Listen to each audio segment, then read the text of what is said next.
तो शिक्षा के मुद्दे को लेकर जो बात बोल रहा है कि एडुकेशन का जो इंफ्रास्ट्रक्चर है उसके लिए जो एलोकेशन होना चाहिए था वो एलोकेशन नहीं हुआ। अभी जो चीफ मिनिस्टर है, ये जो शिक्षा करप्शन हुआ है बंगाल में, जब वो हुआ था, जब शुरू हुआ था तब ये तृणमूल में थे। तो क्या उसको ये करप्शन के बारे में पता नहीं था? ये अभी बजट में भी जो बोला है 50,000 नौकरी का बात किया है। हम मांगते कि ये रिक्रूटमेंट जल्द से जल्द हो, लेकिन इसके लिए भी जो एलोकेशन चाहिए था वो एलोकेशन नहीं है इनके पास। बीजेपी सरकार का फर्स्ट बजट हुआ पश्चिम बंगाल में और बजट होने के बाद बहुत सारे ऐसे क्वेश्चन है जो अराइज हुआ, क्योंकि 2026 इलेक्शन के पहले जो 26,000 टीचर का नौकरी चला गया, उस बारे में कोई बातचीत नहीं हुआ। बीजेपी जो बजट पेश किया विधानसभा में, उसमें बोला सिर्फ 1 लाख नौकरी का सवाल उठाए। अब देखिए 33% वोमेन रिजर्वेशन। अब ये देखिए, ये जो शेड्यूल कास्ट है, ओबीसी है, इनमें भी रिजर्वेशन है, तो जनरल कास्ट का जो लड़का लोग है उनका क्या, इसमें सवाल उठ रहा है। और ये जो माइनॉरिटी कम्युनिटी का 60% बजट से कट हुआ, इसके बारे में भी क्वेश्चन अराइज हो रहा है। तो चलिए आज हम लोग एसएफआई ऑफिस में हैं और उनसे बात करते हैं और जानने की कोशिश करते हैं कि बीजेपी का जो पहला बजट है, इस बजट को लेकर ये जो यंग जनरेशन है, इन लोगों का सोच क्या है। दादा, ये जो पश्चिम बंगाल में बीजेपी सरकार का पहला बजट है, ये बजट को लेकर आप लोगों का क्या एनालिसिस है अभी तक? पहली बात यह है कि एसएफआई जो शिक्षा के मुद्दे को लेकर जो बात बोल रहा है कि एडुकेशन का जो इंफ्रास्ट्रक्चर है उसके लिए जो एलोकेशन होना चाहिए था वो एलोकेशन नहीं हुआ। हो सकता है वो स्कूल इंफ्रास्ट्रक्चर हो सकता है वो यूनिवर्सिटी का इंफ्रास्ट्रक्चर हो। ये लोग जितना एलोकेशन दिया है वो सफिशिएंट नहीं है आज के परिस्थिति के लिए, क्योंकि पिछला 15 साल हमारे पूरा शिक्षा क्षेत्र में ये एक ऐसा ड्रॉट जैसा चला है।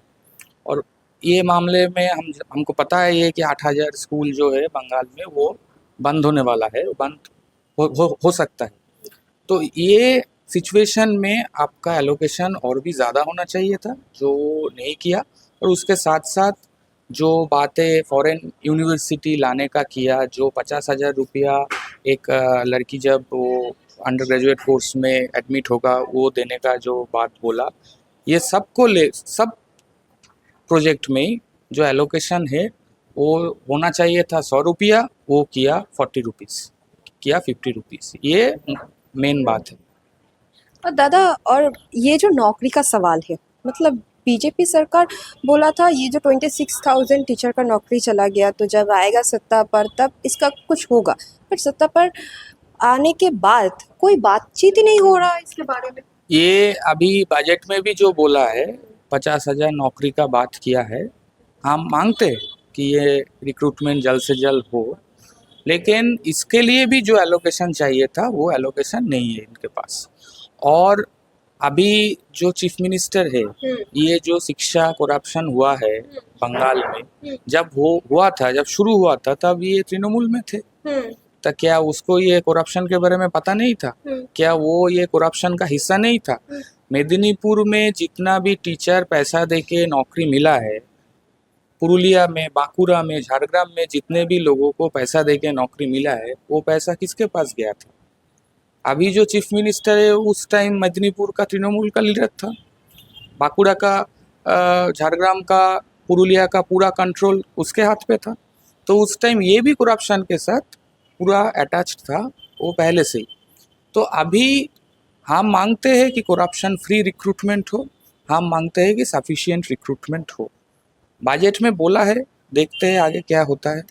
বিজেপি রাজ্য বাজেট এবং যেটা বলা হচ্ছে যে চমৎকার একটি বাজেট হয়েছে আমরা যদি উপর দিয়ে দেখি, কিন্তু ভেতরের যেগুলো রয়েছে, আমি বলছি যে এই যে 26,000 চাকরি চলে গেছিল এবং সেখানে বলা হলো 1 লাখ চাকরি দেওয়া হবে, 26,000-এর বিষয়টা যে বেমালুম তারা ভুলে গেল। ফলত কি কি দিক রয়েছে যেগুলো মানে খামতি রয়ে গেছে বিজেপির বাজেট?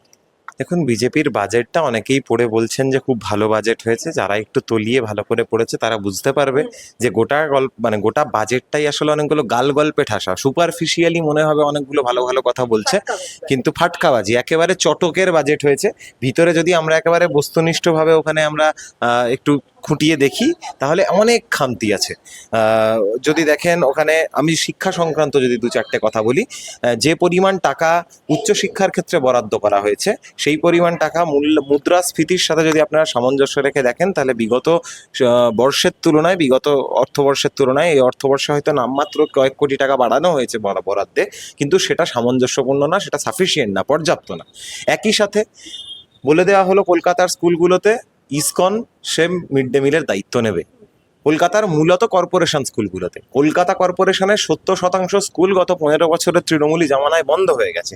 এই স্কুলগুলোকে রিভাইভ করার কোনো সুনির্দিষ্ট প্ল্যান ওই বাজেটের মধ্যে নেই। উল্টো দিকে টেন্ডার ছাড়া একটা বেসরকারি সংস্থাকে দায়িত্ব দিয়ে দেওয়া হলো মিড ডে মিলের, যে সংস্থা একাধিক বিজেপি শাসিত রাজ্যে তারা মিড ডে মিলের দায়িত্ব বহন করে, কিন্তু আমরা দেখেছি সেই সমস্ত রাজ্যের ক্ষেত্রে খাবারের যে মান মিড ডে মিল পরিচালনার ক্ষেত্রে দুর্নীতি তো হয়। বাংলায় যেরকম তৃণমূল আমলে দুর্নীতি হয়েছে, ইসকন যেখানে যেখানে মিড ডে মিলের দায়িত্ব নেয় দুর্নীতি হয়েছে। তার সাথে সাথে হচ্ছে কর্ণাটকে দেখা গেছিল যে তারা পেঁয়াজ রসুন বাদ দিয়ে রান্না করছে। পেঁয়াজ রসুন বাদ দিয়ে রান্না করার ফলে অনেক স্টুডেন্ট তারা খাওয়া দাওয়া করতে চাইছিল না, ড্রপ আউট হয়ে যাচ্ছিল, স্কুল ছুট হয়ে যাচ্ছিল। স্বাভাবিকভাবে সেই আশঙ্কা আছে। সবটা মিলিয়ে ওনারা ডিম দেবেন না বলছেন, বা ওনারা তো ডিম দেন না, সাত্বিক খাবার সরবরাহ করেন। তো বাংলার যে খাদ্যাভ্যাস, বাংলার সংস্কৃতি, বাংলার নিজস্বতার উপরে একেবারে আক্রমণের এটা ষড়যন্ত্র। এছাড়াও একটা জায়গায় বলা হচ্ছে বাজেটে যে স্টেম এডুকেশনে ছাত্রীদেরকে উৎসাহী করবার জন্য পাবলিক প্রাইভেট পার্টনারশিপ মডেলে বেশ কিছু হোস্টেল তৈরি করা হবে। এবার কথা হচ্ছে যে এডুকেশন ইনফ্রাস্ট্রাকচারে ওখানে কিন্তু কোনো বরাদ্দ করা হয়নি। মান্ধাত্তার আমলে সিলেবাস পড়ানো হচ্ছে, তার ইনফ্রাস্ট্রাকচারাল উন্নতি করা হচ্ছে না। কোন বিজ্ঞান বলে যে কোনো শিক্ষার জায়গাগুলোকে উন্নত না করে শুধুমাত্র হোস্টেলে পাবলিক প্রাইভেট পার্টনারশিপ, বেসরকারি হোস্টেল তৈরি করলে ছাত্রীরা সেখানে বাড়তি উৎসাহ পাবে? শিক্ষার ক্ষেত্রে এরকম ভুরি ভুরি জায়গা, মাদ্রাসা শিক্ষার ক্ষেত্রে বাজেট বরাদ্দ একেবারে 64% প্রায় কমিয়ে দেওয়া হয়েছে। মাদ্রাসা প্রচার চালাচ্ছে খারেজি মাদ্রাসা ইত্যাদি ইত্যাদি। এবার ওনারা জানেন কিনা জানি না, খারেজি মাদ্রাসা সরকারি হাই মাদ্রাসা বা সিনিয়র মাদ্রাসা আলাদা মাদ্রাসা। খারেজি মাদ্রাসা বেসরকারি উদ্যোগে চলে, ওগুলো সরকারি অনুমোদন নিয়ে চলে। এক বিজেপি মন্ত্রীর স্ত্রী একটা হাই মাদ্রাসায় শিক্ষকতা করেন, ঠিক আছে।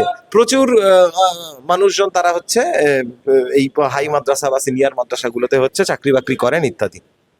তো সামগ্রিকভাবে ইউনিভার্সিটি এডুকেশন, যাদবপুর বিশ্ববিদ্যালয়ের জন্য 200 কোটি টাকা বরাদ্দ করা হয়েছে, কিন্তু যাদবপুর বিশ্ববিদ্যালয় যেটা প্রাপ্য দেওয়া হচ্ছে না 1000 কোটি, তার মধ্যে মাত্র 200 কোটি টাকা দেওয়া হয়েছে। রিসার্চ অ্যান্ড ডেভেলপমেন্ট সেক্টরে যাদবপুর বিশ্ববিদ্যালয় হোক বা রাজ্যের সামগ্রিক ক্ষেত্রে কোনো বরাদ্দ নেই। যে পরিমাণ বরাদ্দ স্কুলগুলোর জন্য পিএমসির থ্রু দেওয়া হচ্ছে, দেখা যাচ্ছে রাজ্যে যত স্কুল আছে সমস্ত স্কুলে এই যে 1 লাখ মানুষকে চাকরি দেওয়া হবে, তার মানে বিভিন্ন শিক্ষক নিয়োগ করা হবে, যে পরিমাণ টাকা বরাদ্দ তাতে দেখা যাচ্ছে যে ওই শিক্ষকদের মাইনে দিতে গেলেই টাকাটা শেষ হয়ে যাবে। অন্নপূর্ণা ভান্ডারের জন্য যে টাকা বরাদ্দ করা হয়েছে, আমরা দেখেছিলাম লক্ষ্মীর ভান্ডারে 2.5 কোটি উপভোক্তা তারা হচ্ছে লক্ষ্মীর ভান্ডারের টাকাটা পেতেন। অন্নপূর্ণা ভান্ডারের যে হিসাব, তাতে দেখা যাচ্ছে যে ওনারা যে হিসাব দিয়েছেন তাতে 1 কোটি মহিলা তারা এই এই ফেসিলিটিটা পাবেন। তাহলে বাকি 1.5 কোটি মহিলা তাদেরকে কি এখান থেকে একেবারে বাদ দিয়ে দেওয়া হচ্ছে? এরকম হাজারো প্রশ্ন গোটা বাজেট জুড়ে আছে। বাজেটে আদতেও বাংলার যে শিল্প সংকট, সেই শিল্প সংকট থেকে উত্তরণের কোনো উপায় বাতলে দেওয়া নেই। তো সামগ্রিকভাবে এটা একটা চটকের বাজেট হয়েছে। বাংলার যে আর্থসামাজিক অবস্থা তার উন্নতিকল্পে কোনো সুনির্দিষ্ট দিশা অভিমুখ এই বাজেটের মধ্যে নেই। দাদা, বলছি যে বিজেপি বারবার আগে বলেছে যে ভাতা দিয়ে একটা রাজ্য কখনো চলতে পারে না, সেখানে বিজেপি আসার পর দেখলাম যে ভাতা ক্রমশ বাড়িয়ে চলেছে। ফলত এই যে অর্থনৈতিক কাঠামোটা বাজেটে, সেটা কি মানে পুরোটা আইওয়াশ হলো? আইওয়াশ, আমরা তো তাই মনে করছি। কোনো কিছুরই তফাৎ নেই। যা মমতা ব্যানার্জি করতেন তাই শুভেন্দু অধিকারী করছেন। আসলে সেটা মমতা ব্যানার্জি বা শুভেন্দু অধিকারী বিষয় নয়, বিষয় হচ্ছে হলো কারা পরিচালনা করছে সরকার দুটোকে। তো সরকার দুটো নাগপুর থেকে পরিচালিত হতো, মমতা ব্যানার্জিকেও তারা পরিচালনা করতো, শুভেন্দুকে সরাসরি।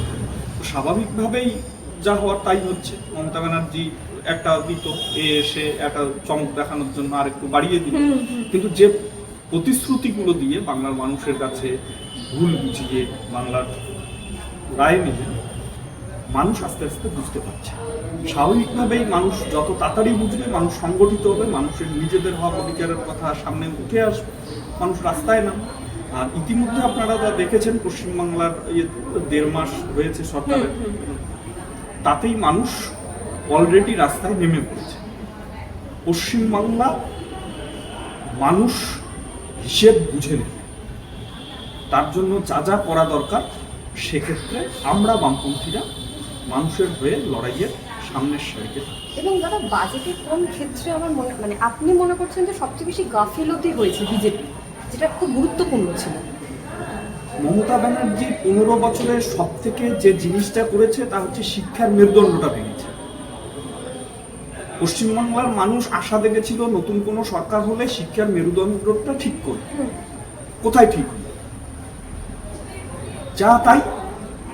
মানে সেখানে পরিকাঠামো 8,500 স্কুল বন্ধ হয়ে গেছে, সেটা খোলার ক্ষেত্রে যে কোনো বাজেট বা সেই বিষয়ে কিন্তু সরকার কোনো রকম কোনো সরকারি শিক্ষা প্রতিষ্ঠানকে উন্নত করার ক্ষেত্রে, পরিকাঠামোর মান উন্নত করার ক্ষেত্রে, নতুন শিক্ষা প্রতিষ্ঠান করবার ক্ষেত্রে, সরকারি শিক্ষা প্রতিষ্ঠান করবার ক্ষেত্রে কটার কথা বললেন তিনি?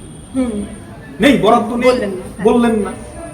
মূলত তাদের টার্গেটই তো হচ্ছিল একটা, যে সরকারি শিক্ষা ব্যবস্থাটাকে ভেঙে দিয়ে বেসরকারিকরণ, এবং বেসরকারিকরণের দিকে হাঁটছে।